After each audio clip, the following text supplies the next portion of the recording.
just want to welcome everybody who's here, as well as those who are attending virtually. We're glad to have you be part of this. We had a great turnout at the one we did in Drecker, in Fargo, and so that was a good attendance. This is, again, we're hoping to have some good information about Office 365 and some of the ins and outs that a lot of people don't know, security related and whatnot. So we've got Chris Watson and Chris Perry, so two of our multiple Chris's that are going to share with you some of the ins and outs. And we're going to have a question and answer period afterwards. So please, if you're thinking about questions as we're going through this, or you've got an Office 365 environment that maybe you're not sure how it works or whatever the case is, please submit the questions. We want to try to answer what we can, and if there's time afterwards that we can help out, great. So I'm going to turn it over to these guys and let them tell you all about it.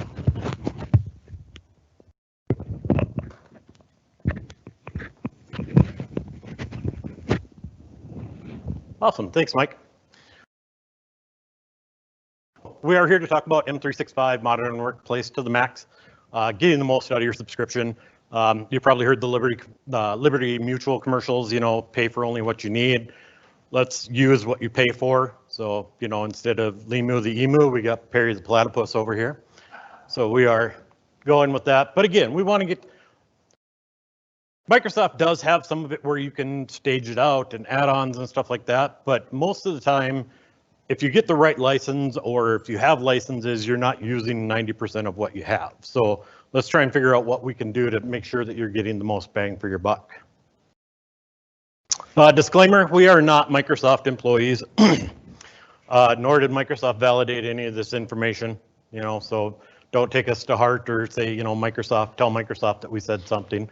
And as we all know, Microsoft will probably and more than likely change their stance on a lot of this information in days to come, probably tomorrow. So, and as Mike said, hey, this is about O365. I will say O365 just because it's still drilled into my brain. However, they have changed it to the M365 and made all the names the same to make it very easy for everyone to understand what's going on. Some topics that we're going to go through. I'll go through some licensing, the M365 business, some enterprise, some frontline, some odds and ends, basically some forms, some calling, some conference room, a little bit of AI bots that people are starting to look at. So some of you may have seen this diagram before. What Microsoft Cloud licensing used to look like, or even just Microsoft in general, what their licensing scheme looks like. Basically, you start down in the bottom corner, you kind of go up to the top. From there, you kind of go down here, you get the square root of 18, go over to the side, do a little bit more calculations, come back up, go back over, come back over, go back up, come back over, and you end up here, very frustrated. Licensing is complicated. It is a lot better now with O365 and some of the M365 stuff. However, it could be better. So this is kind of what Microsoft Cloud licensing looks like now. Typical call with an account manager. And don't get me wrong, I love our account managers. They're great guys, except for Mike Felton. I mean, we all know about him. But, they're all great people.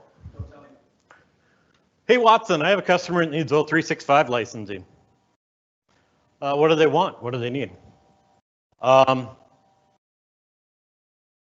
Do they want just mail, SharePoint, Teams, MDM, security, compliance? They said something about calling.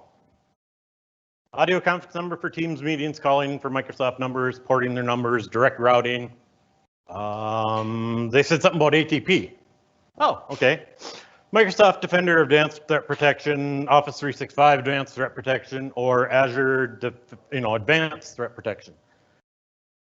Yeah, and then we normally hop on a call with you guys to figure out what you guys want and need. So again, it's very complicated and convoluted. Call with Microsoft is pretty much going the same way. Hey, what plan can I do conditional access with? Azure AD Premium. Okay, good, I got an answer.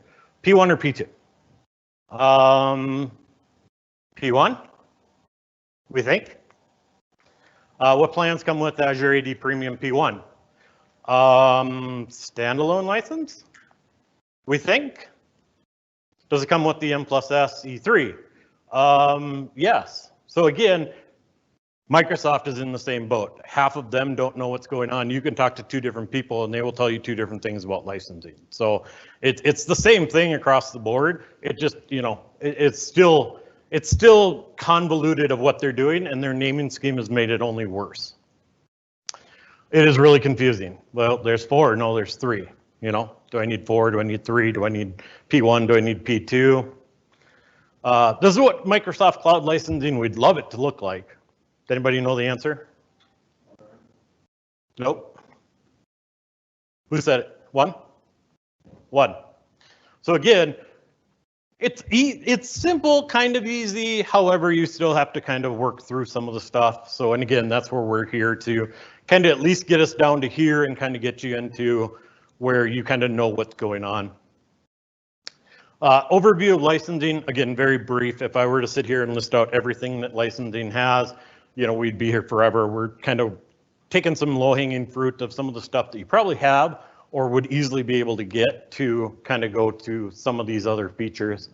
M365 Business, formerly O365 Business, and then they changed all the names and made them all whatever. So there's Basic, Standard, Premium, and then there's Microsoft 365 Apps for Business. So Basic is your email, your SharePoint, your Teams, your little bits of, you know, your normal stuff. Standard, you're going to have the Office installs with that.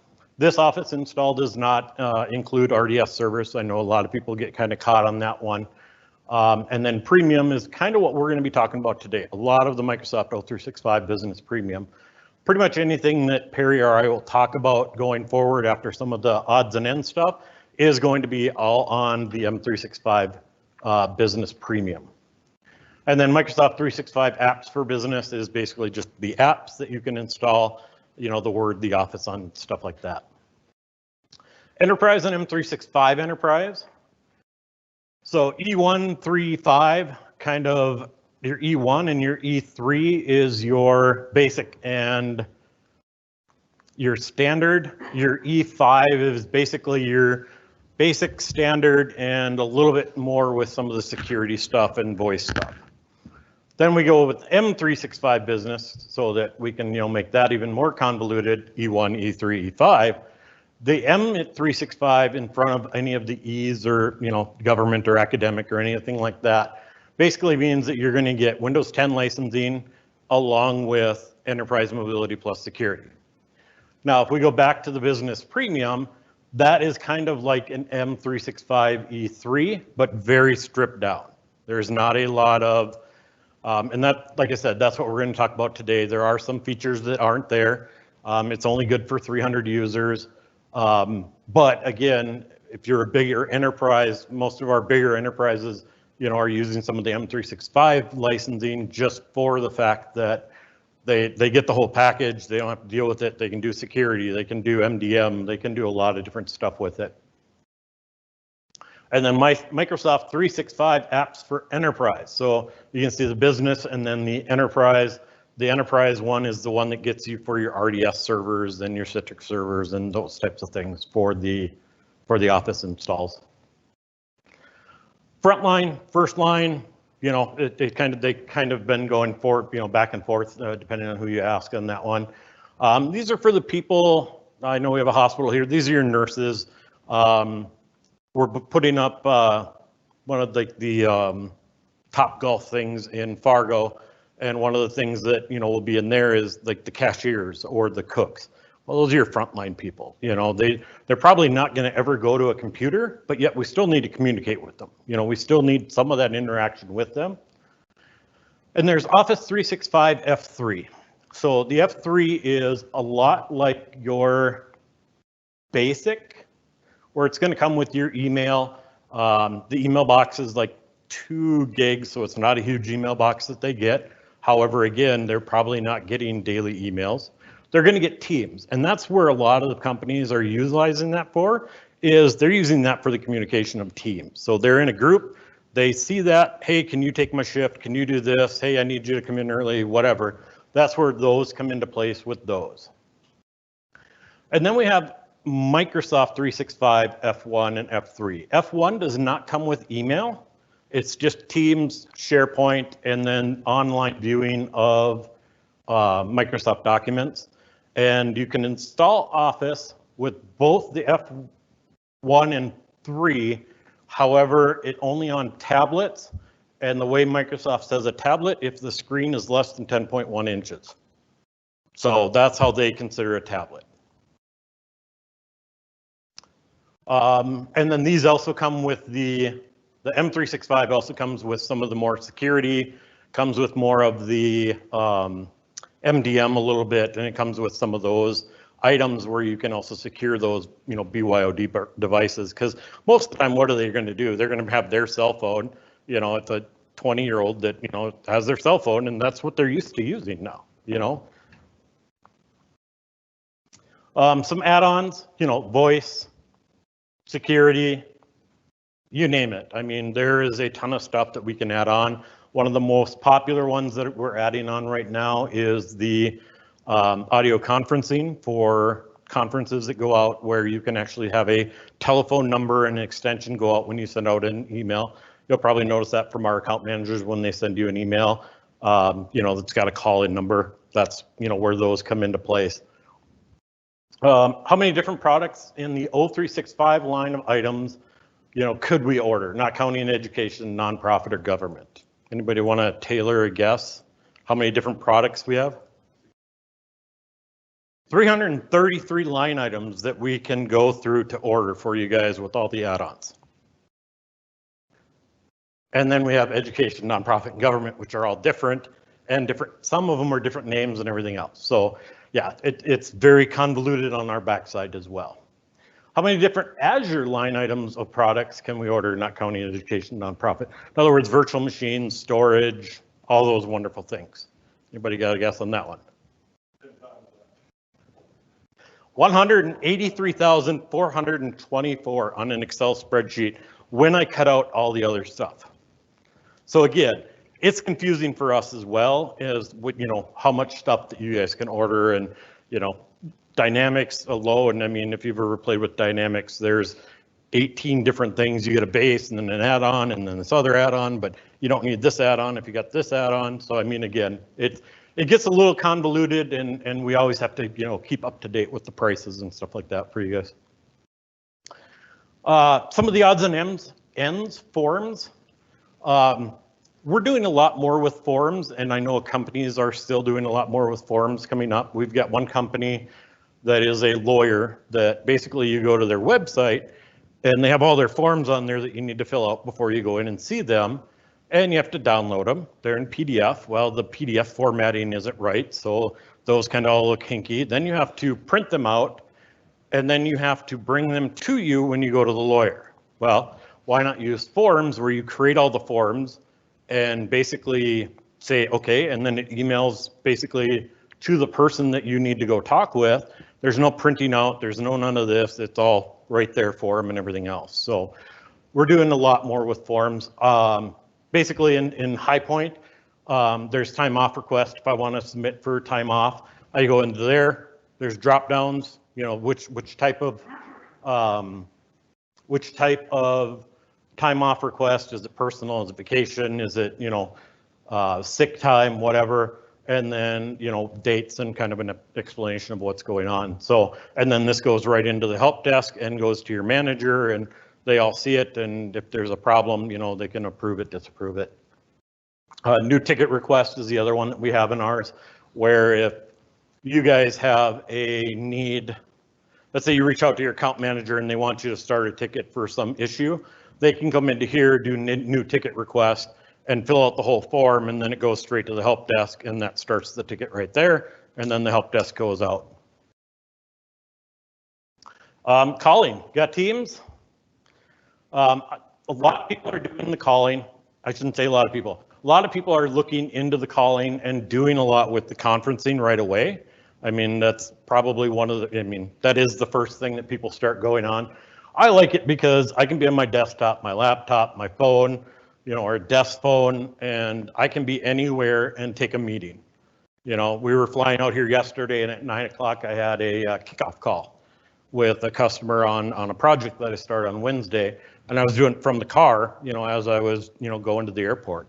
And that's what's nice about this, it's if they had a question or if we need to look at a document, yeah, I could pull off to the side of the road, or if I wasn't driving, I could pull up that document, show my, face, whatever. So it's all really good.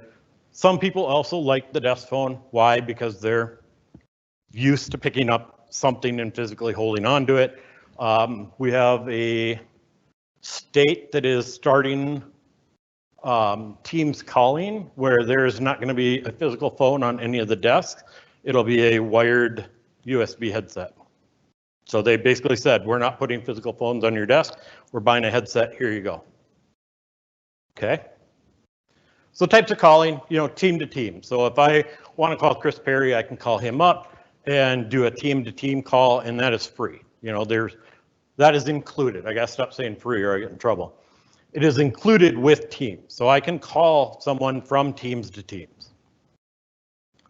Conference, again, the regular conference that you do, if you want to set it up and have them join from a device or something like that, you can do a conference, or like I said, you can do the call-in or the audio license to it where it'll give you a number and a pin to get into the meeting.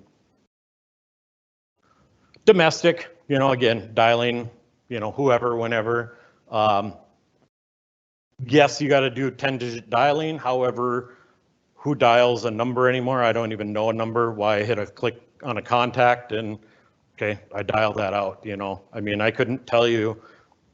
I have 4 daughters. I don't even know their cell phone numbers because all I do is hit their name. And that's kind of what the same is in Teams. You're going to go into Teams and click on their icon and it's going to call them, And then you can get to international. The domestic is $12. If you want international, it's the domestic and the international, which is another $12, so $24 for that user license.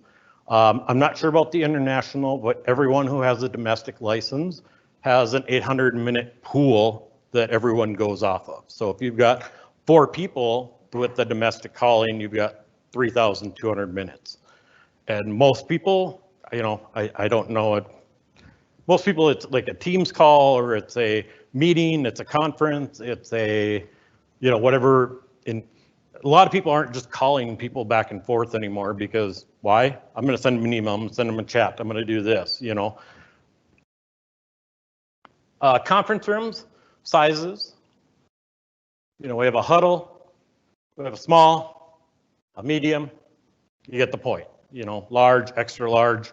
Basically, we can set up Teams rooms for many different situations. Again, we've got like the huddle room where it's just maybe a couple people in a little room where, they're joining in. These actually have been really popular lately with the COVID doing the, separation where, hey, we'll put 2 people in a room, kind of put them off to the side. We're not going to have a conference room, like in here where we're trying to separate them out and do those types of things. And then of course, your large one where you've got a nice camera and, the speaker bars and stuff like that. One thing I like to point out is if you look in these, you can kind of see a whiteboard in here. You can see them in here as well. And a lot of people think they're antiquated. They're not going to get used or anything like that. We actually have set this up in our Fargo office where you can do the whiteboard and it'll ghost the person. I don't know if you've ever seen this. It's really cool. If you haven't seen it, ask for a demo and we can kind of help you out with that. Basically, there's a camera that points onto here and then you put up the whiteboard and you can write on it. And then as you move back and forth, it kind of remembers what the text is and it ghosts out that person. So whiteboarding, kind of with the COVID even, hey, I want to do a whiteboard meeting. Well, okay, you're trying to do all that and you can do it right there and tell a person what to draw and stuff like that. And this is really cool. I really like the ghosting effect. AI bots, nothing really new, but a lot of things, like I said, that are using these. One we're looking at is a company with a help desk. They're going to put in a Teams channel and it's going to be just a bot in there saying, hey, I can't get my email on my phone. That'll be the drop down click. The bot will send them over and say, well, here's this, click on this, do that. and then, say, well, I'm still not getting it. Okay, here's the link to the form that, the picture diagram of what you can do.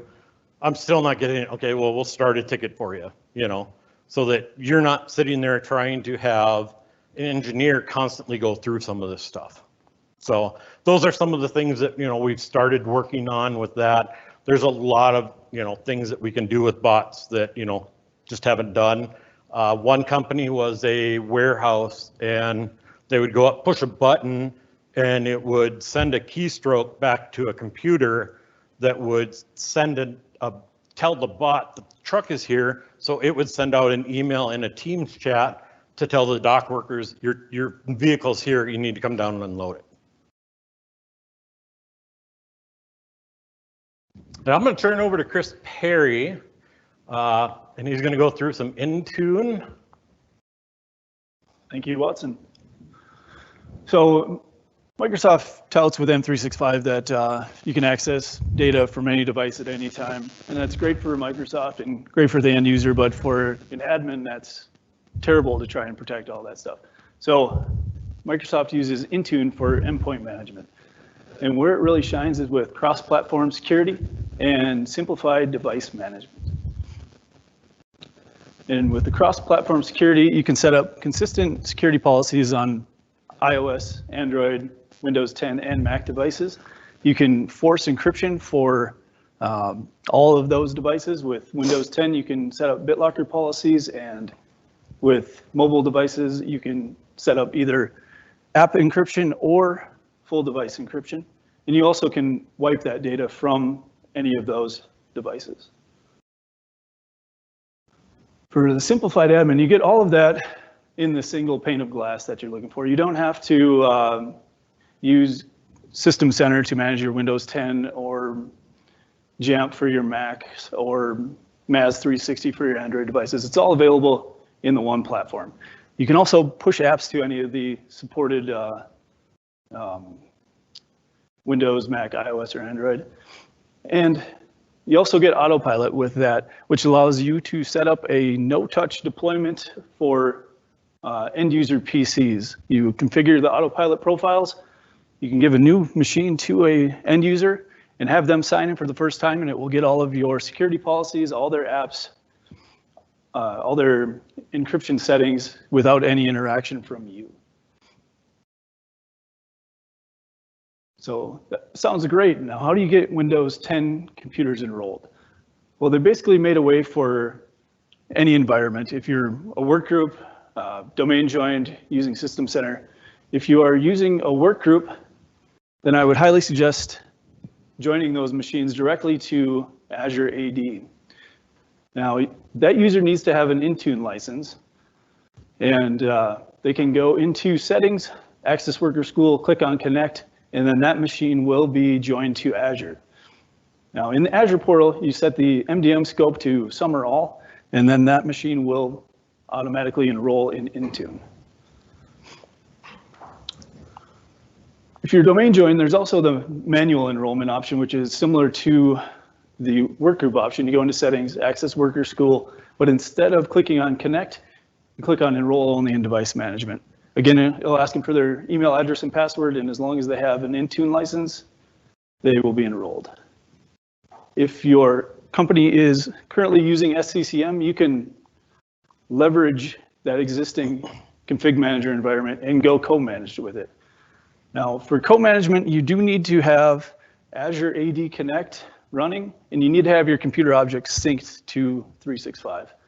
And once they show up in Azure as being Azure AD registered, you can open up Config Manager, and there is a co-management wizard built into the newer versions.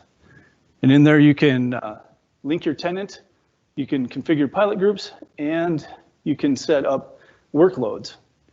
So in the workload manager, there's configuration manager, pilot groups, and Intune. And it's Microsoft's goal that eventually you go from being completely managed by config manager to piloting out the settings and then getting completely cloud managed. So the co-management is kind of a bridge from moving from on-prem to cloud management.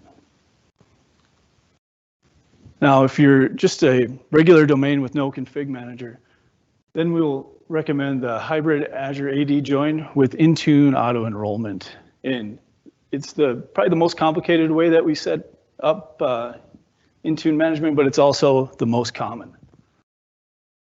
So like SCCM co-management, you need to be using Azure AD Connect, and you need to have your computer objects synced, but you also have to go into additional options and enable the hybrid Azure AD join. And when you do that, that's going to throw an SCP record into DNS and tell your client machines what tenant to join. So once that happens, they will show up in Azure as being hybrid joined, which means they're joined to your local domain and to Azure. And that's great, but you still need to set up a group policy to get your machines enrolled in Intune. So if this is a screenshot from the 2019 ADMX files, and when you scope this out, you scope it out to the machines that you want to have enrolled. And when that group policy is processed, it'll put a scheduled task that runs when a user logs in. So the user that logs in will need to have an Intune license associated with them, and they will also need to have a routable UPN. So if your domain is domain.local, we'll have to add in an alternative suffix. Usually we just do it to match the email address so that when they log in, they can have all their licenses associated with their Active Directory user. Now, you can mix and match these methods. You don't have to, if you are going with hybrid Azure join, but you have some users that work remotely permanently, you can manually join those ones up to Azure and manage them there. Or I just did one for a hospital not too long ago, and we did hybrid Azure AD join their health information department connected to their parent hospital, and they had 4 or 5 users there where we couldn't change the UPN because the legacy system that they used didn't allow for that. It wouldn't let them log anymore. So we did just do manual enrollment for those 4 or 5 users, and it took 5 minutes a machine. Not a big deal. So yeah, you can mix and match to fit your environment. Microsoft provides a way to get those machines enrolled. So once they're enrolled, what can you do with them? So you deploy policies and settings with configuration profiles. And you can think of configuration profiles as group policy for the cloud. And they actually include the admin templates for computers that come with Server 2019. And there's a long list here. This is only about half of it. You can configure Wi-Fi profiles. You can push certificates. There's a domain join profile for Autopilot. Custom profiles, custom ADMX files you can upload if you want to configure Google Chrome settings. You upload that ADMX file and configure it in there. And I also highly recommend that you configure the OneDrive folder redirection template.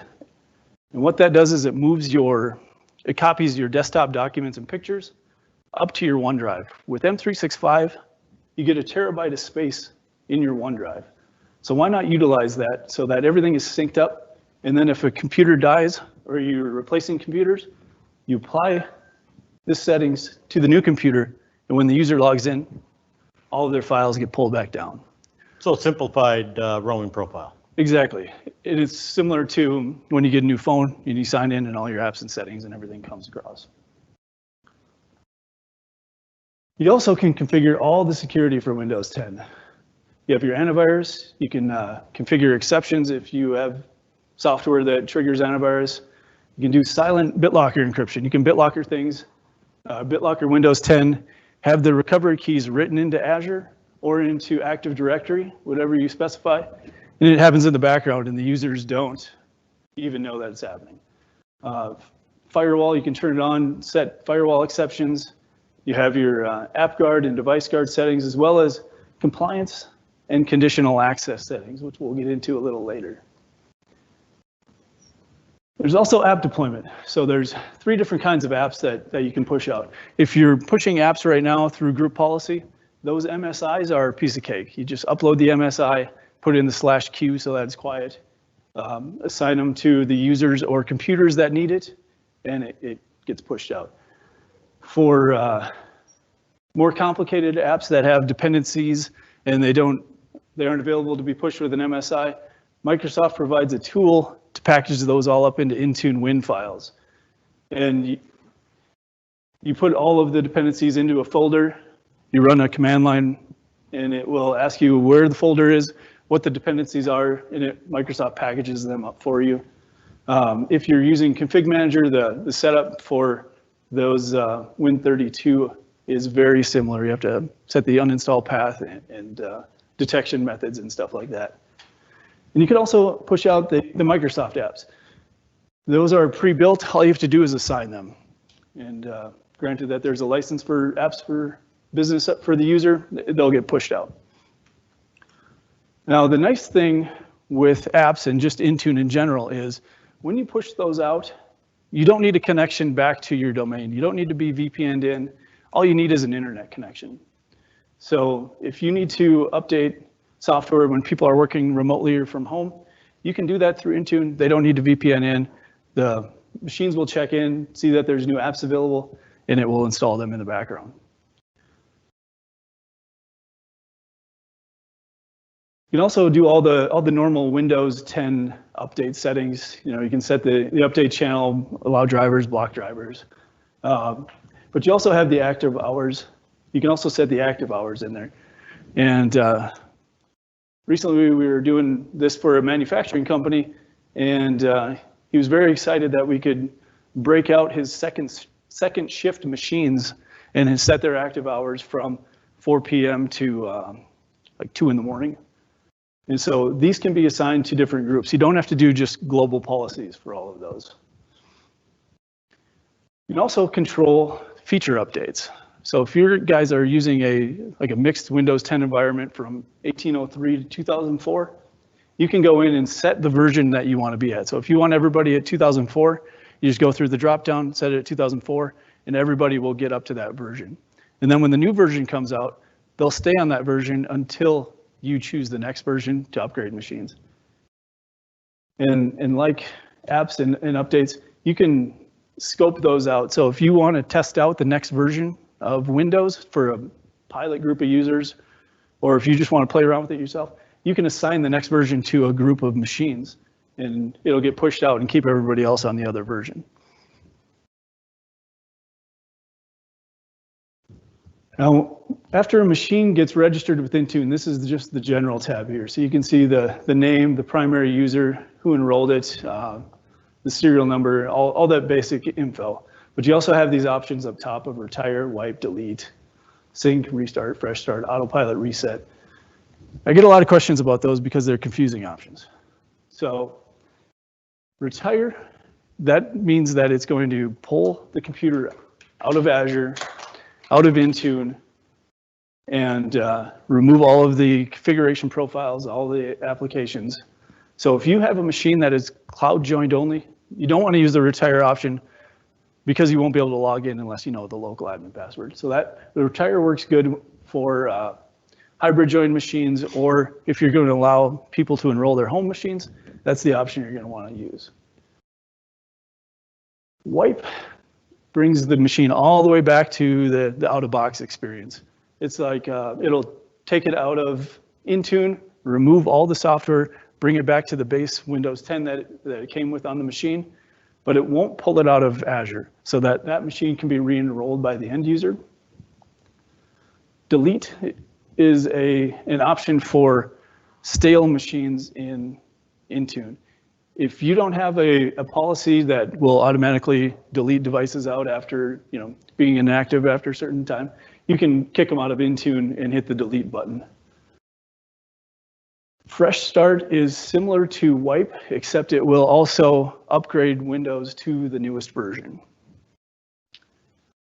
And if your machines are enrolled in Autopilot, then you can use the Autopilot Reset. And the Autopilot Reset will keep the machines enrolled in Intune and Azure, and it will remove all the configuration profiles, the applications, the user files, and then the next user that logs in will get all the ones that are applied for them. So if you're utilizing Autopilot, that is the quickest way to get a computer from one person to the next person. Now there's a sync button in here as well. So by default on Windows 10, Intune will sync every 4 to 8 hours. So a few times a day. But if you need to update apps, or if you set a new policy out there and you don't want to wait for that, you can click the sync button. It'll trigger a sync immediately with the end user's machine. And then restart just bounces the machine.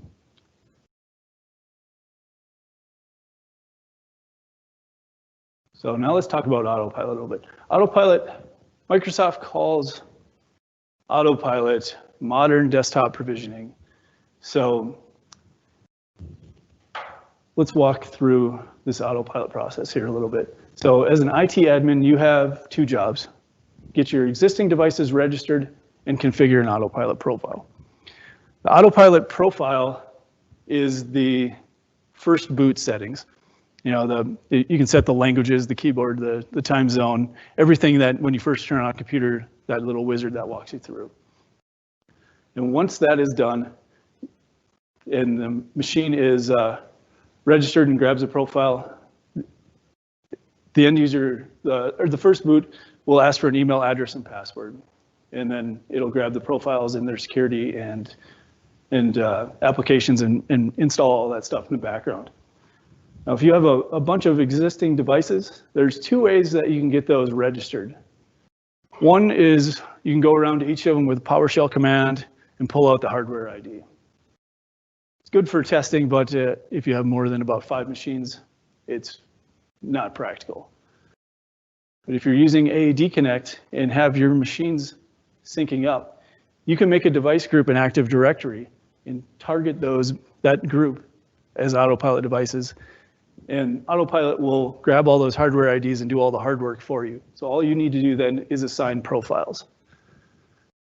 Now you can do multiple profiles if you want. You know, if you're a school that has computer lab machines and staff machines, you can set up 2 different profiles. Most of the time, we're good with just one, and then we allow all of the security configuration profiles and all of that be assigned to the machines. Now, the nice thing with new machines is you can actually have your PC vendor, you know, if it's Dell, HP, or even kind of a home-built shop, you can give them permission to enter those hardware IDs directly into your tenant themselves. So when you get when you're replacing machines and you get a bunch of new ones in, you don't have to do anything with them. You assign the profile, and you can give the computer right to an end user, have them unbox it, sign in, and get all of that stuff. So I mentioned when we were looking at configuration profiles that there's a domain join in there as well. So you can configure these machines to hybrid join to Azure and your domain by configuring the domain join profile. With 2004, there is a version, or there is a way to VPN in and connect to your domain controllers. If you're using previous versions, they do need to be on the LAN and be able to connect to a domain controller at first boot for hybrid join. So if you have any questions about this, let me know and we can get into that more later on.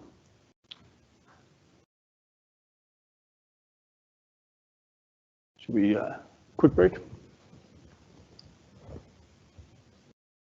It's 11:40. It's not here yet. We did have a couple questions that came through. Let me pull them up. One that came through is, how can I tell which licenses I'm using? You're going to go into the admin portal of O365, click on licensing, and then your purchased or your licensing there. Is it licensing? No, it's not licensing. Subscriptions. There we go. And you can kind of break out from there. If you're a PowerShell guy, you can do it with PowerShell too, but most people don't. To find out, because again, some of the names have changed. So not all of the names have changed in the licensing center there. So they were slowly working on getting those to the new names. So we can pull those through. One thing that I, tell a lot of people, and I mentioned the last presentation was, if you want a review of what your licensing is, or you have some questions about it, reach out to your account manager. Let's sit down for a half hour, kind of go through your licensing. What do you have? What are you using? Are you really using all that? Well, do we need enterprise? Do we need maybe just the premium? Because before you could only use the enterprise, but now you can use the premium. Do we want to look at some of those things as well? So that is one that I know has come up. And then Intune enrollment, this one's for you, Perry. What about Windows 7 and 8? Good question. All right, so for Windows 10, all of the Intune settings are baked into Windows 10. It's clientless. It's built into settings. For Windows 7 and 8, there is an Intune client that's available, and the management with the client isn't quite as in-depth as what you can get with the Windows 10, but it works. Now, if you're using M365 Business Premium, that comes with an upgrade license from Windows 7 or 8 to 10. So you might want to just upgrade those machines to Windows 10 and get the full management experience. And with Windows 7 being out of support, we can do, some additional support for longer terms. I don't know what they want to call it, but Extended support. There we go, extended support. So you described the Intune as group policy for the cloud. Yeah, the configuration profiles are basically a group policy for the cloud, yes. Do you have any feeling for where Microsoft's going with that? Are they going to eventually want to do away with group policy in AD? Or? Well, I would assume their long-term plan is yes. I don't have any, inside view with that. But if you look at group policy and Active Directory, it's been fairly stagnant since it came out 20 years ago, and they're pumping all their energy into Intune as far as adding capabilities into that. And I would say that the management capabilities with Intune is probably surpassed group policy in that route. There is, yes. yeah, anything in a GPO you can do in Intune. So and then in Intune, go ahead, sorry. So yeah, that actually brings up something interesting. So you can have group policy applying to a machine and Intune policies applying to a machine. And the way that it works by default is the last write wins. So with group policy checking in every 90 minutes and Intune checking in every 4 to 8 hours, whatever applies last is going to get those settings. So in Intune, there is a policy that says, let Intune override group policy. There isn't a setting that says, let group policy override Intune. Is there, you said anything to group policy, is there any reason to still be using Active Directory going forward if you get Intune? Other than just existing systems, is there anything that Active Directory can still do that Intune can't? Well, yeah, this is geared at end users. So server OSs are going to be managed through group policy. And your local AD for most companies is going to be around for a while. It's not something that we can just turn off and get rid of. There are some smaller companies like 10 users that, they have 2008 R2 servers and we got to get them off of that are just going to straight Azure AD join because there's only 10 users. It's pretty simple to change those around. We have basically some of our customers, if they have remote workers that never come into the office, all our policies is coming through Intune. They're not going to get any local AD policies. We're not even going to join it to the local domain. And if you have PC write back, those permissions come with that PC. Yeah, so if they did bring it into the office and you're using PC write back, then they do have those local permissions as well. So for your file shares and stuff like that. Yeah, I'm actually working with a school right now. He wants to get rid of his internal Active Directory, and we're converting all of their machines right now to Autopilot devices. And then he's going to go through and and wipe them and get them enrolled in Autopilot. So we have them all joined into Intune right now with the OneDrive redirection and all of the settings, encryption and all that being applied so that he can go through and reset those, enroll them in AutoTune and have them join directly to the cloud. If you wanted to bite off the bullet and say, we're going strictly Intune, take the AD server, throw it in the dumpster, you could, and probably maintain all of your policies. Yep. Unless you have a server on-prem that uses some type of AD, file share, stuff like that, yes. What was I going to say? I lost my train of thought. Go ahead, Peter. Oh, yeah, you can go the rip off the Band-Aid way, or you can do it like we're doing for the school and getting everything in place, and then he's doing a section of them at a time. Print servers is another one where I think they've changed it now. Well, okay, so print servers, they announced at the end of September that they do have cloud managed printer deployment as an add-on. Oh, that's right. It was an add-on. So yeah, that was a big pain point. I guess that would be the one. The printers are a pain. You know, printers are always a pain, whether they're in the cloud or whatever. Yeah, and we're working with a company that does cloud printing. You know, where it will point them to their printer, and it's an app. It's a an app on their computer that knows where they are, and you do all the programming and stuff like that. So they're using a lot of that just because the kids' PCs maybe not be on the domain, so that they put it that way. I know you had virtually attended Ignite this year. What happened with Exchange? I hear that it's gonna change a little.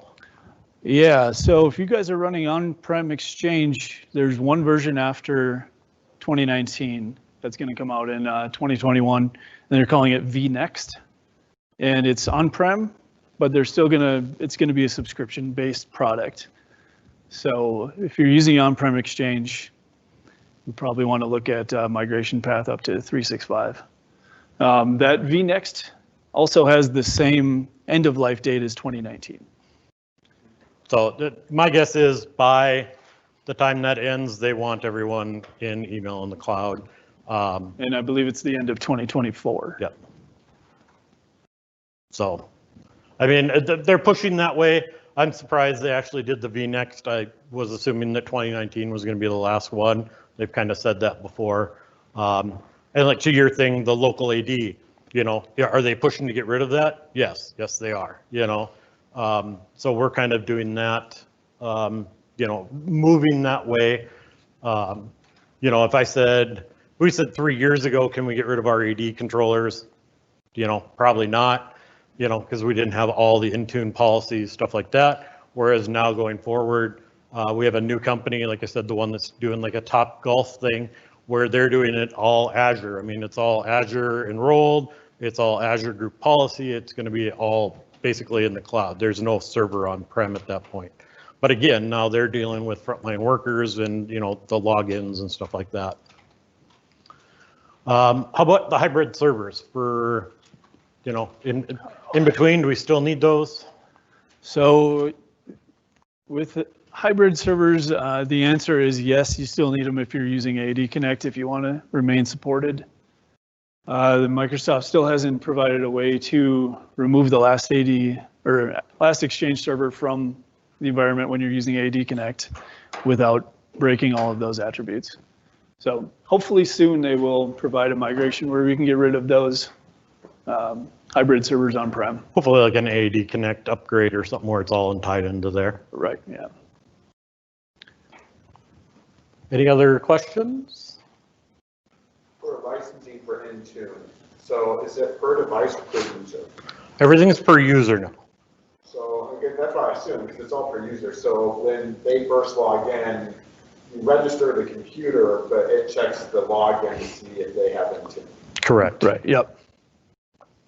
Yep, and that's why they don't do servers, basically through this, because, what are you going to log in with? A domain admin account or, So is there a limit on the number of devices you can add per user, or? Well, by default, each person can enroll 5. Same as Office or the Office products. Yeah, But but you can up that. yeah, you can change. That's configurable, but by default it is 5. And you can also set enrollment accounts, which are basically unlimited. Does Frontline change that number? Is that part of the Frontline licensing? For Intune, Devices per user, so like. it's all the same. Their management is all in the Intune. I mean, it's the same management place. There's nothing different inside of that.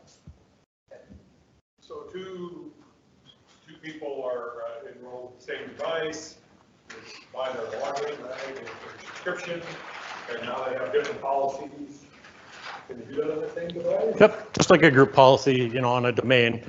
If it's a user policy, it's going to get a different one. If it's computer policy, it's going to get a different computer policy. That could go all the way up to putting different apps on or so when they log in? Yep. You can assign apps by user group or by device. So if there's multiple users using the same device, it'll go out and see if everything is installed there.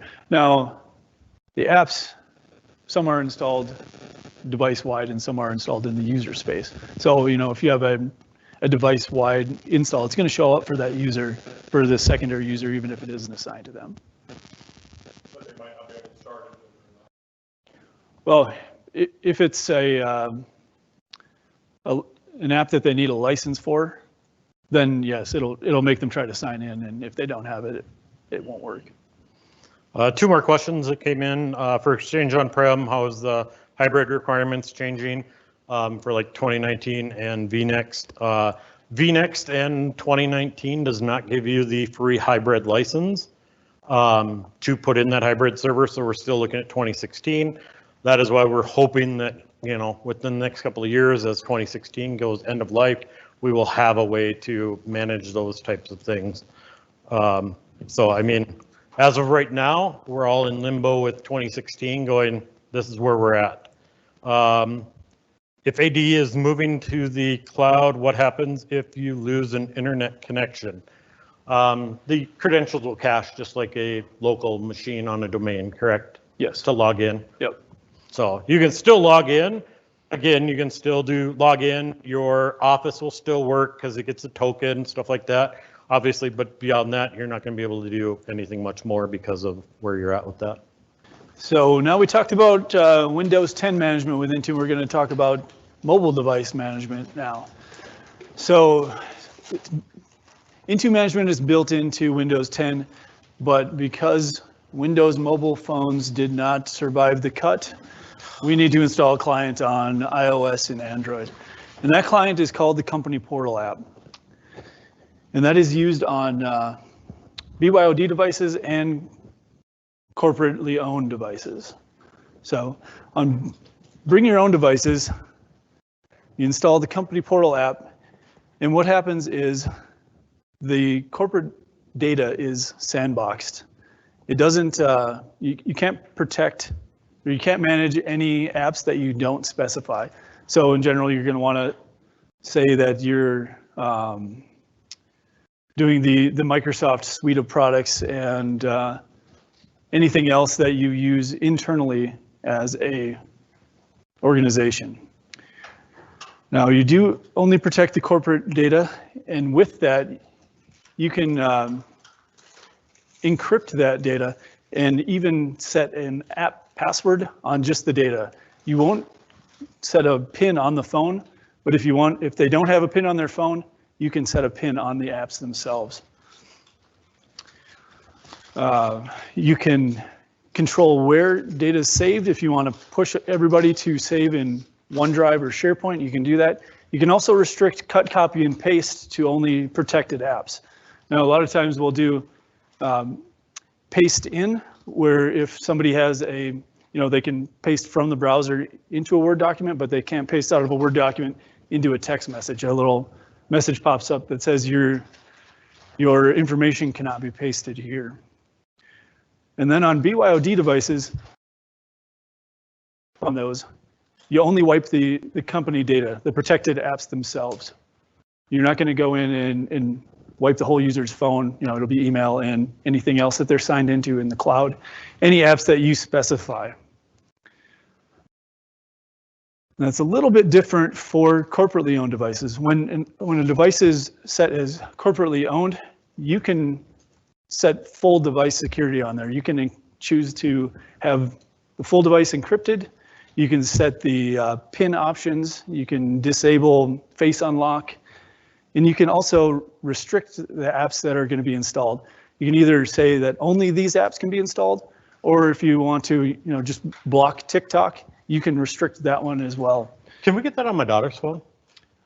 Have her enroll it in HighPoint Networks. Okay. And then do we have that set up? Because Brandon, I know, sits on TikTok all the time. So, We do not have that set up. well, maybe we need to. So when a device is corporately owned, if you're using like the Apple device enrollment program, there is device identifiers in there, and you can do your whole block of devices and have the policies for corporate devices set to just those. Or if you have a, you just go to the Verizon store or whatever and buy them, there's an option for a drop-down to change a device from personal to corporate. And when you do that, then you get the other options available that aren't available for BYOD. And some of the other things that you can do is you can, instead of wiping just the app data from the devices, the company data, you can wipe the entire phone. You can also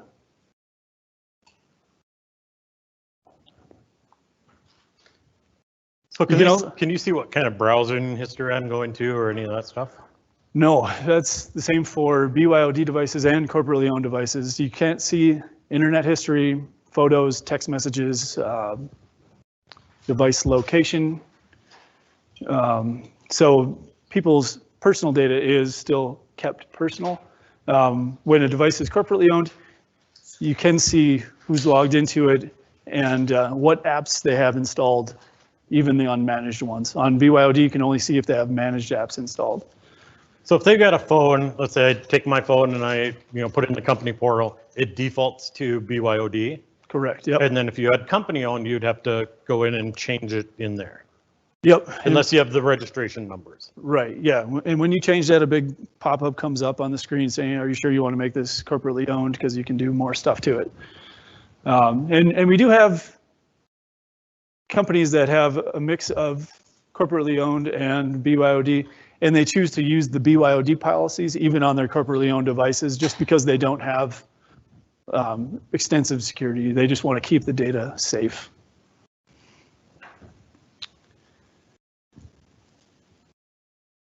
So once you set all of these security policies and configuration profiles and apps and stuff like that, you want to make sure that those are being actually enforced on the devices. So for each form factor, Windows, Mac, iOS, or Android, you can set up compliance policies. And these can check to make sure that the data is encrypted, make sure that an Android device isn't rooted or an iOS device isn't jailbroken. And it will also check to make sure that Windows Defender is enabled and Google Play services are in a good state. And if you have non-compliant devices, there's a couple of options. You can put devices into a grace period for whatever time period you specify, and it'll pop up with a remediation message. Or else you can combine non-compliant devices into conditional access and cut off access until it is back to a compliant state.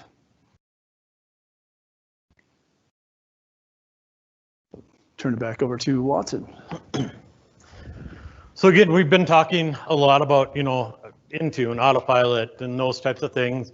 We want to talk about a little bit of security. Basically, how can we secure all of the stuff that we just talked about? And again, we're going to go through the M365 Business Premium, the stuff that you get with that one. So the Intune Auto Enrollment also had everything that becomes with the M365 Business Premium. So again, we're still talking about the same product as the other one. However, now we're getting into some of the more security features. Secure identity, really big lately, obviously. Self-service password reset, we have that set up for some of our companies where they get locked out or they forget their password. Okay, well, go to at High Point, we just have a CNAME in for unlock.highpointnetworks.com that goes over to Microsoft's unlock portal. And they put in their password, do the code. They have to enroll a phone, another phone, or another email so that they can go through that. And then they basically can do it themselves. And if you have on-prem AD, it'll write that back. And you can also set it so let's say somebody logged in and they locked their account, but they know their password. You can set that up to let them unlock their account as well. So at High Point, if somebody locks up their account, we tell them to go there, and we're not even going to start a help desk ticket because there's no need. Here we go. This is what you're going to be doing. Multi-factor authentication. Our recommendation is, some people say, well, yeah, our global admins have MFA, initiated. We say have everyone. I mean, it's not that hard. There are some options that you can do with conditional access that we'll talk about later. But again, if you have multi-factor authentication, turn it on. Or if you don't have it turned on, turn it on. And we can go through those types of things. There's also now the new one out with passwordless wireless or passwordless login. Works really good. I go to a web page, I put in my email address, my phone through the authenticator app comes up with 3 numbers. I hit the number that's on the screen, and then I also have to use my thumbprint because that way if I leave my phone sitting here unlocked, somebody grabs it, they can't go log in quick. They literally just, they have to use their thumb, your thumbprint again. So it is working really nice. The security team, I think, is going to do a demo of this coming up, but people are, there's a new phishing thing out where they can have you go to a website, you put in your username, password, and then it takes the cookie that is passed through for the MFA, and they literally can then log in without the MFA challenge. So there is some of that that's going around with the passwordless login. It basically doesn't show them the password because there's no password. So yeah, they can get in because of that cookie. However, they don't see your password at that point. So there are some companies that are starting to look at that internally at our place. We've got some of the people already using it. Secure devices, device management, Windows mobile devices. Perry's talked about those, device management, iOS, Android.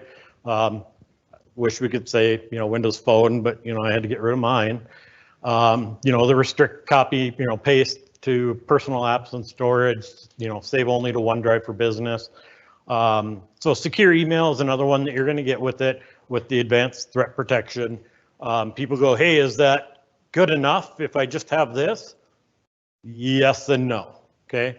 We have it where if you think of this as every day I need to kind of go in and fine tune it and look at it and kind of do some of those things and set up policies and all those types of things, yeah, you can get it to work. Where we partner with Mimecast and they say, I'm going to do all that for you and just watch because we know what's coming through. We know how to, whitelist whatever, and we go from there. So can you? Yes. Can you not? It's kind of up to you on how much you want to work for it. For me, it's the easiest of doing like Mimecast because they do have some other things that they can do that advanced threat protection can't. Control data with DLP, archiving, information rights, and encryption. Perry will talk about that coming up in a little bit, along with the secure documents of labels and encryption, how to remove access and those types of things. So when Microsoft Business Professional first came out, they said ATP. Well, as you've seen on one of my earlier slides, ATP is 3 different things that all mean different things. So we kind of went, okay, what do they have? And a lot of people basically came up and said, well, we want Defender ATP. Well, that's not with it. However, they have come out with it, but they just basically called it Microsoft Defender Antivirus Management, AKA some existing name to be decided in the future. Windows Defender ATP Basic or something. They'll be basic and standard. They'll come out and name it something that is going to confuse more people. The nice thing about this is if you're running Microsoft Defender And people go, well, everyone runs Microsoft Defender. You're correct, you do. However, when you install the third-party software on top of that, it turns off the Windows Defender protection agent. It's still going to monitor the stuff and, you know, might catch it, may not, because it's, again, running in the background. It does signature-based antivirus.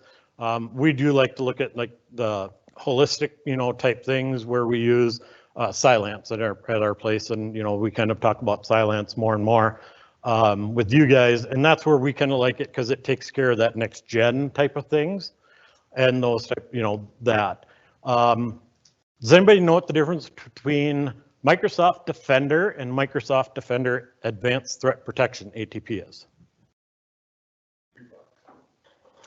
Cost, that's a good one. I didn't even think about that, but yes, cost, and that's it. I mean, everything, or I shouldn't say that's it. Everything else that is on your Windows machine for Microsoft Defender is what Defender ATP is. Defender ATP gives you the ability to see those alerts more in real time, to kind of quarantine them out, say, hey, you know, we see this alert, we're going to have this machine only be able to contact Defender ATP so that we can still manage it, but it can't talk to any other network or go to any other web page. So some people, I really like the ATP piece of it, but again, like I said, if you're throwing another one on top of it, it's not going to do some of that remediation that, you know, you could with it. So with the business professional, they came out and said, okay, well, we'll give you some endpoint protection.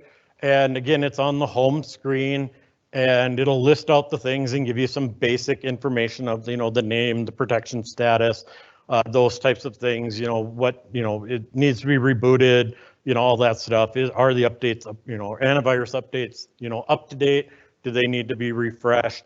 And then it's just in one pane of glass. And then you can set policies of, you know, have it always turned on, you know, turn off the screen after, you know, 15 minutes and lock it type thing. And all those things that you can do inside of here with those policies is what you can do with Intune policies as well. In fact, what you had showed the antivirus that was in there, that's basically the same thing. They are going to allow you to kind of fine tune some of those things in one place rather than going into Intune. So it's a little bit of a step up. And it can give you some, you know, minor alerting, but for the most part, again, it's not Defender ATP. It is just Windows Defender and doing a little bit of reporting. The nice thing about Defender ATP or, you know, whatever, is all that data, no matter whether you have ATP or not, is going to Microsoft. So all that data is going there, and if you want to, you know, get access to it, you need to pay a couple bucks more.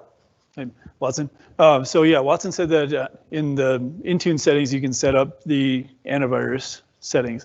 Now in there, what you can do is create global policies so that if Windows Defender detects something at a certain threshold level, you can tell it to automatically remediate it and take care of it. And here you can do that that's done at a global basis. In this portal, you can do it one at a time. You can drill down to what is going on. Correct.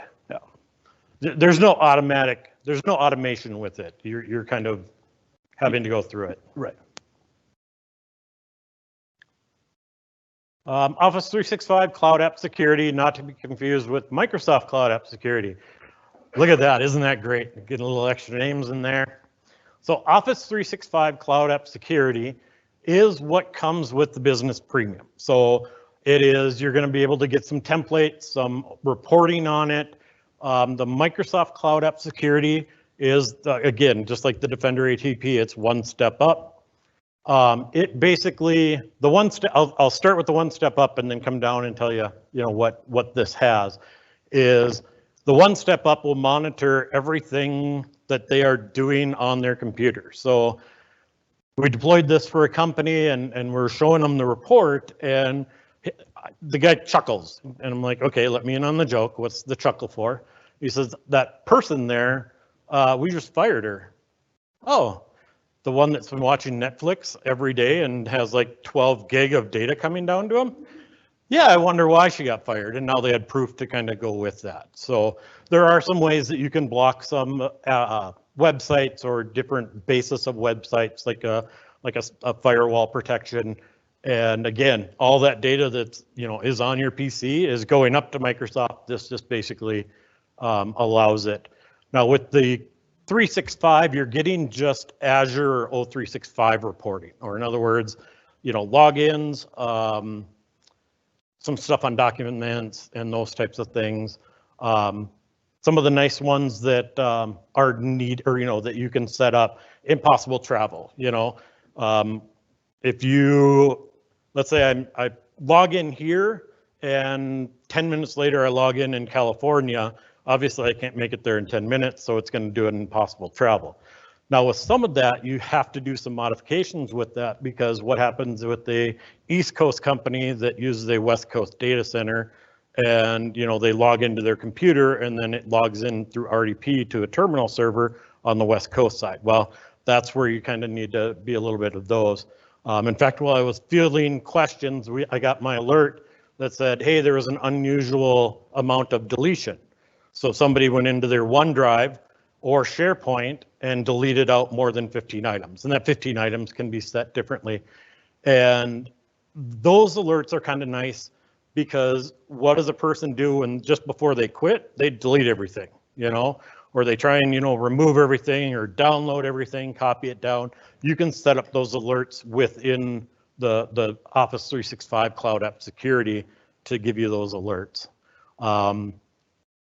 And those alerts are really nice. Like I said, if they're deleting a lot of email, again, there's going to be some false positives. We have, and I know he's on the watching here. He dumped all of his pictures that he had on an external hard drive, I think, to his business OneDrive instead of his personal one. And then it was like 900 photos, and then went into delete them. Well, of course, I'm getting alerts like crazy. Hey, somebody's deleting a bunch of files. So again, there's going to be some of those, false positives that come in that, you need to look at. And the reporting of it is really nice. You click on the link, you go in there, and it shows you what's going on, shows you what files they removed. You can't see the files, but you can at least go in and see what files they were, but not the file itself. Reports on Office 365 activity. You can manually upload of logs. So let's say you've got, I know we're big with SonicWall, I think Palo Alto does the same.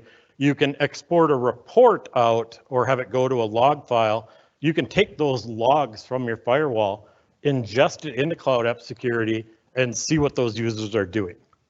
Now, what happens is if you don't have on your SonicWall where it knows the user that's going out with the traffic other than just the IP, it's not a user-based registration, you're just going to see IPs. So this IP did this, and then you got to kind of match up with the computers and stuff like that. But you can take those logs, put them up, and kind of see what people are doing if you wanted to. And then there, with the Microsoft Cloud App Security, you can do automation of logs where you set up a syslog server to constantly send up those logs, and it will watch them and do those types of things. So there's a lot you can do with Cloud App Security. A lot of businesses are doing it now because of COVID. People are at home. They're not through your firewall. People have turned on, tunnel all mode, instead of split tunnel. Well, that has killed some of their internet, because now everyone's trying to come through the VPN of that one port, and now they're going, oh well, we'll move it back to split tunnel. Well, now you don't know what they're doing.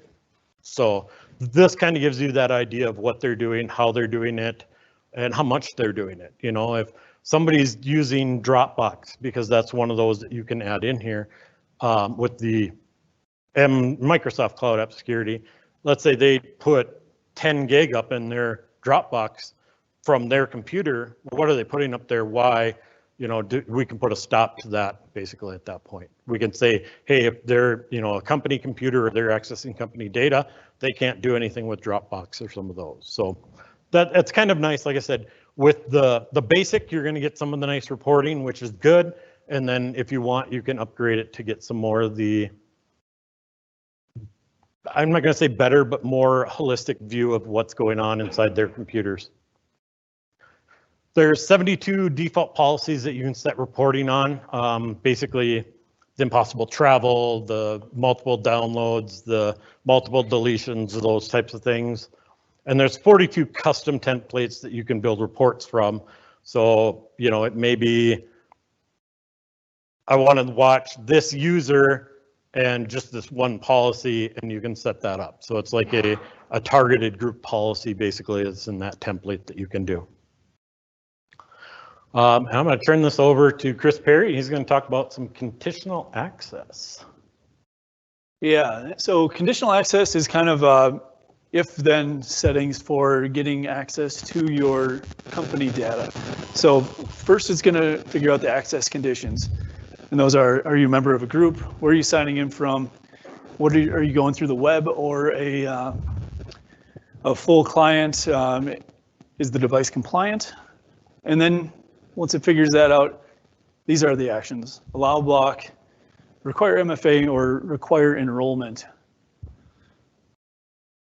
So one conditional access policy that we set up for almost every customer is we block logins from outside the United States. So what's it going to do? It's going to go through and find the user identity. Is it a good user? Yes. Where's the location, the IP range? Is it inside the US or outside? If it's outside, it's going to block. If it's inside, it's going to allow. Now, we also have people that leave the country for legitimate reasons, or they go on vacation, or you know their office is in another location in another country. Yeah, and for that, then we can set up exceptions to the rules. So we would make a group called vacation group or out of country access group, add those people in there, and then when they go to Mexico on vacation or Canada to another office, they're allowed to log in. Nice part about that is it does block the VPNs as well. So like the NordVPN, it's the one that always comes top of my mind. It knows their IPs, it knows that it's coming from an anonymous IP, and it blocks them through that. Some of these, you know, like the Google, you know, or some of the Chromium-based VPN, same thing. If they pick out a country, try to log in, it's not going to let them. Yeah, Microsoft keeps track of those address lists for you. So when they know which ranges belong in which country and which ranges are being used for VPNs and Tor and all that stuff. Now, you can also tie conditional access back into Cloud App Security. So if we were going to set up a conditional access policy that gets triggered on impossible travel, it would find the user, and then it would see if that conditional access impossible travel request comes through, and we could say, once that hits, force another MFA prompt just to verify that it is them doing it. So there's a lot that we can do with conditional access.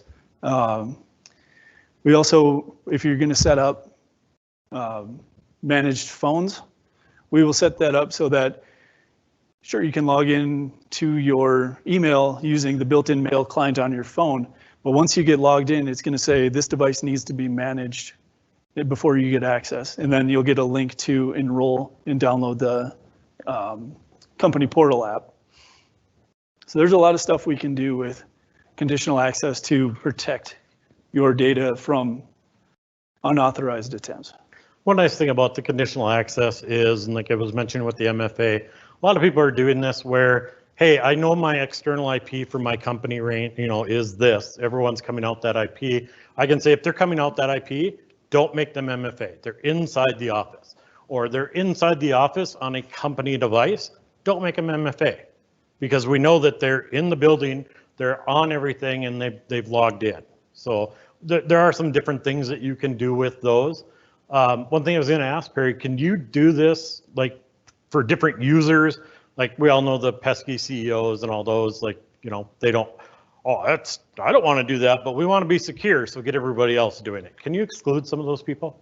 Yeah, you can either set up a group to exclude those people and make the policies apply to them, or you can do the policy and exclude like a CEO group or management group if they force your hand on that. So M365 Azure Information Protection P1. This is the process of securing all of your documents. So the first thing you need to do is set up classifications. What do you want to protect? Do you need to secure social security numbers, banking routing numbers? Do you have a project internally that you need to remain confidential? You can do on-prem documents and cloud documents. By default, the P1 will do cloud documents, and you can use the unified scanner to scan your on-prem file servers, and it will do suggestions for you. And once you have that stuff classified, then you set a label, and the label is what happens to that document. So is it available for internal users only? Do you want it to go out to other people but don't allow them to copy out of it or print it? You can set that up as well.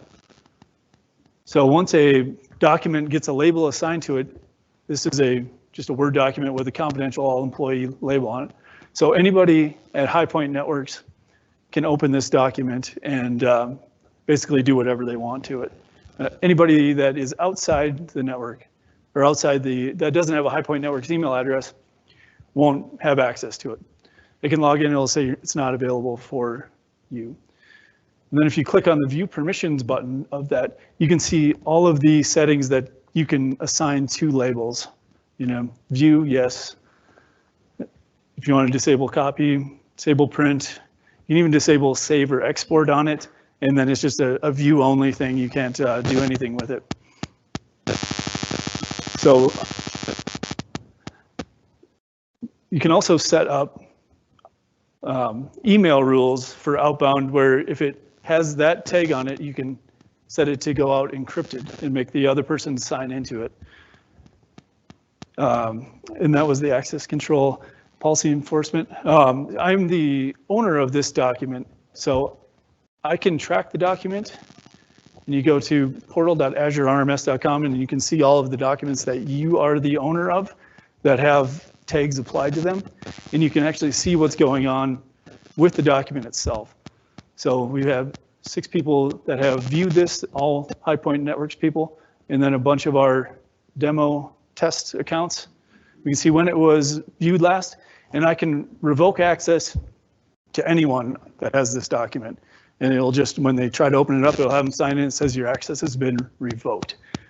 Now it also works like read receipts. So if you send somebody a document, you can get a notification every time they open it if you want to. That way, if you send something out, you just won't forget about it. It won't be sitting on someone's desktop and they open it 3 years later and just access that kind of stuff. One of the questions we got from online is, for deletion reports, would that allow you to process the restore? I don't know if there's an automatic way to do that through there. I do know that if you're going to do a restore and having to do a search for it, you have to, you could export the list of files and then go in and find them through a search and then restore them that way. I really haven't done a lot with restores other than a couple of times. Most of our customers us included, use a backup system called Datto to back up, email and documents and SharePoint and Teams, where we just would restore them through there rather than trying to do a whole tracking list of a restore inside of there. That is one thing that we kind of recommend is, Microsoft's going to hold your data. They're going to try and keep it running as much as possible. They will try and let you restore it, and obviously after so long, it's not going to be able to get back, so there are some of those limitations inside of there. Questions inside of here?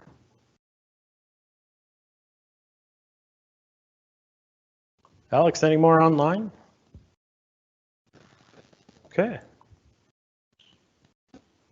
Well, that's kind of the end of our, we got one back there. Is there any other options of using the app for visual access? Oh, yes, thank you for bringing that up. So right now, like I said, when I log in with our passwordless security, the question was, is there a is there another way to use MFA other than the Microsoft app? Yes, there is. However, I feel, and most people agree, that the app is the easiest way to do it. You know, log in, put your username, password, and you know, MFA, hit approve, you're done. You can do the text, you can do, you know, the inside the app. There are things out there now where they are token based, where you know, we're playing with like some of the Yubico keys where you plug that in and it's like passwordless. You put in your thing, it knows that your Yubico key is there, and it has you push the button and it puts in a pin. So, you know, it's your two forms. I am here and I know the pin. So if I have it in my computer at home or at work and I try to RDP into it, I'm not going to get into any of the apps because I can't literally push the button. There are the one-time generated tokens of the 6-digit things. Again, we run into some like, I don't want to say labor laws, but more union laws of, well, if you're not providing them with company phone, they can't use their personal device for anything. And with that, I say, okay, well, if they're in the office, we're not going to make them MFA. What happens if they want to go home and read their email? They need to put an app on their phone. Why? Because it's personal, you know, they're doing work stuff on personal stuff at home. So what's the difference? So there are different things that we can do and work through on those. Again, it's kind of what your HR and what your policies have stated of how you can do it with those. And that's where with conditional access, we can do those types of things. Hey, it's a company machine. They don't need to, you know, use MFA, or they're inside the building, you know, and a company machine. They don't have to use MFA as well. Anything to add to that, Perry? Nope. And yes, Sean, the person online, it's, you know, 365 does have a 30-day recycle bin. Yes, correct. Yes, it does. Here's the problem. Most of the time, when are you going to find out that something was deleted? Most of the time, 4 months from now or whatever. I mean, with the offline storage that we do with Datto, you know, you can do it forever. You can do it for 2 years, you know, depending on what your compliancy is, type thing. So yeah, it does have the restore dates that you can do. However, again, it's kind of up to you on how much you want to trust Microsoft for those. This might be kind of derailing, but the Authenticator app. So if somebody hacks my password, they're off somewhere else, they try to log in. Does the Authenticator app show up on mine? If I push that button, are they in, or how does that work? Question is, if they use the Authenticator app and they have your username and password, they log in somewhere, and they then, you know, you get the app on your phone, but you're not trying to log in. If you hit approved, yeah, they're going to get in. So that's where the training needs to come in of saying, don't just automatically hit that button, you know, make sure that you are trying to log in, you know. And the minute that this came out, of course, there was app companies that would go out and they would make apps to automatically approve every single MFA prompt for like the Google Authenticator app, the Microsoft.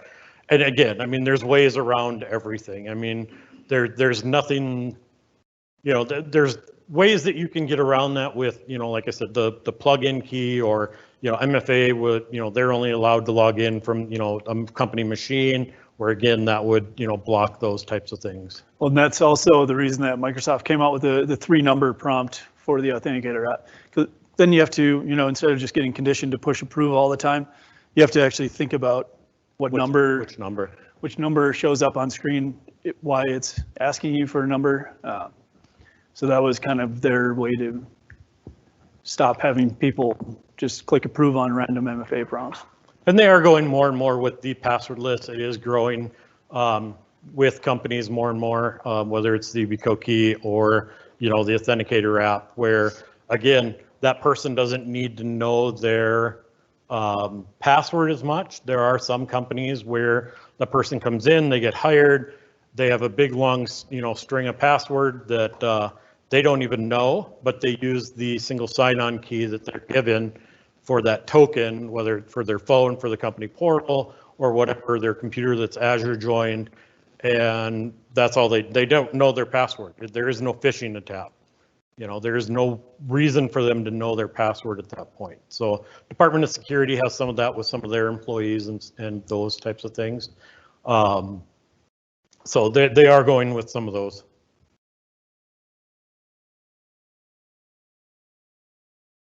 Awesome. Well, people online, thank you for sticking with us.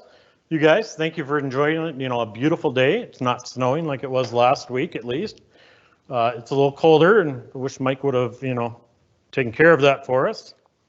Sorry, can't help. Thanks everybody for joining online. If anybody wants to get some time with these handsome gentlemen, thank you.